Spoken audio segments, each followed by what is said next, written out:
everyone. Now today our new topic. The topic is present continuous tense. इसके पहले हमने present indefinite को cover किया है और ये हमारा जो टॉपिक है वो है प्रेजेंट कंटिन्यूअस टेंस।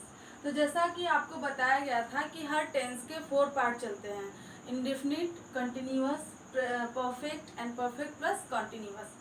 तो ये जो हमारा है, अभी हमने प्रेजेंट इंडेफिनिट को कवर किया है, ये हमारा नंबर 2 वाला है, मतलब नंबर 2 है प्रेजेंट कंटिन्यूअस टेंस, यानी कि इसमें प्रेजेंट टाइम में काम का जारी रहना पाया जाता है, यानी कि जो काम है वो जारी ही रहता है, मतलब करके ख़त्म नहीं हुआ रहता है या फिर करना नहीं है, ये काम होते रहता है, यानी कि काम जारी रहता है। तो आइए देखते हैं इसका अफर्मेटिव सेंटेंस में कैसे बनेगा। तो ये जो रूल पहले हम समझेंगे।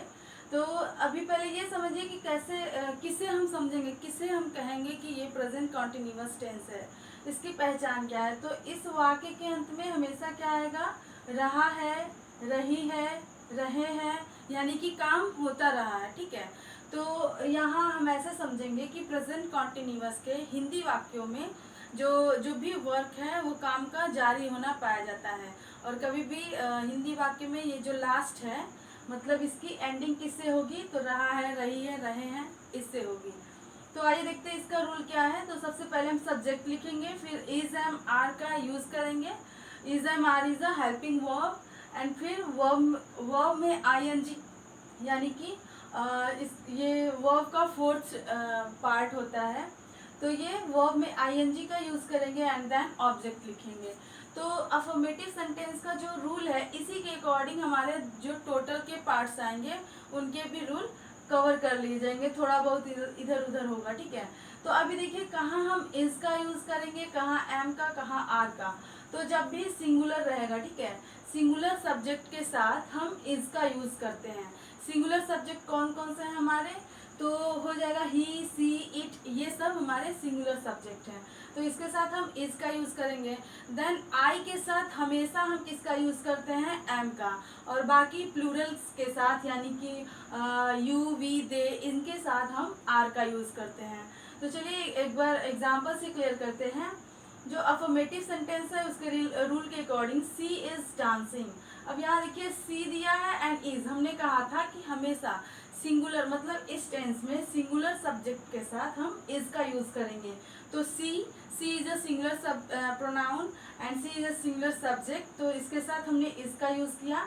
एंड वर्ब में क्या हुआ, आईएनजी का यूज किया। ठीक है, अगर आप इसमें ऑब्जेक्ट, अब देखिए ऑब्जेक्ट किसे कहते हैं, तो ये सब्जेक्ट एंड हेल्पिंग वर्ब, ये सब्जेक्ट हो गया, ये हेल्पिंग वर्ब हो गया और ये वर्ब हो गया। अब इसके अलावा और कुछ अगर सेंटेंस में दिया है तो उसे हम ऑब्जेक्ट कहते हैं, बट इस सेंटेंस में ऑब्जेक्ट नहीं है, तो हमारा यहीं पे ये एंड हो जाएगा। इसका सिंपल रूल है कि सब्जेक्ट के बाद तुरंत इज एम आर का यूज करते हैं। इज एम आर आपको बताया गया कि इज किसके साथ, सिंगुलर के साथ, आर किस, एम किसके साथ, तो आई के साथ, एंड आर किसके साथ, तो प्लूरल सब्जेक्ट के साथ। Is that clear.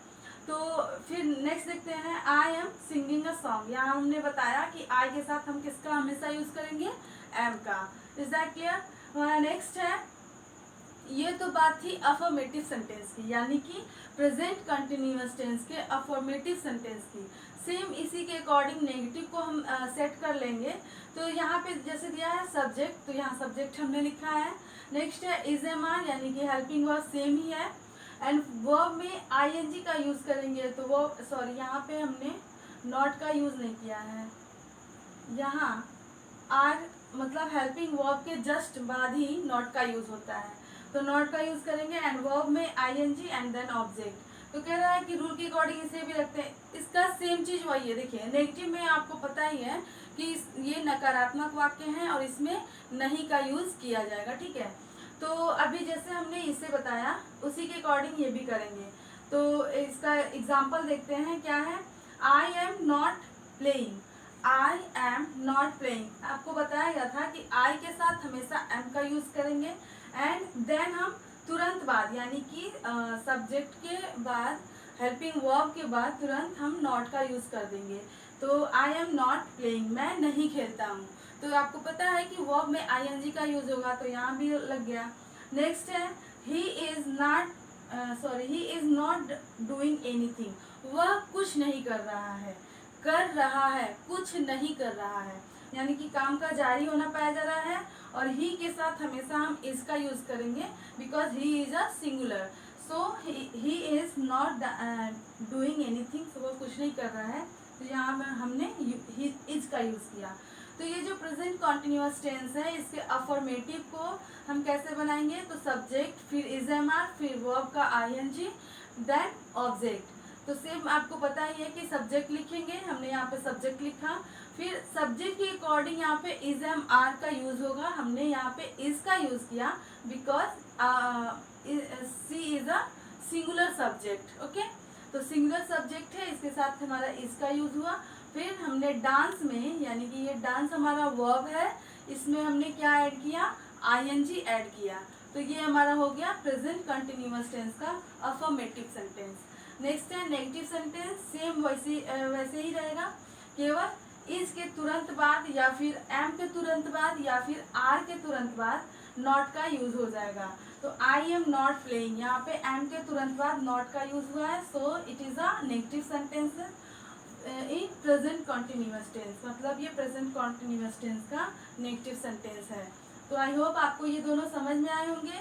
इसके नेक्स्ट पार्ट में हम अफर्मेटिव और नेगेटिव के बाद वाले जो 2 सेंटेंस बचे हैं उसे क्लियर किया जाएगा, और कुछ एक्स्ट्रा एक्सरसाइज भी दी जाएगी ताकि आपको और अच्छे से इन चारों को मिला के, यानी कि अफर्मेटिव, नेगेटिव और उन दोनों को, यानी कि इम्परेटिव और इंट्रोगेटिव, इन दोनों सेंटेंस, चारों सेंटेंस को मिला के उसमें कुछ एग्जाम्पल दिए जाएंगे ताकि और अच्छे से ये समझ में आ जाए। तो आई होप आपको ये समझ में आया होगा। नेक्स्ट क्लास में नेक्स्ट टॉपिक को लेके बातें की जाएगी। Thank you.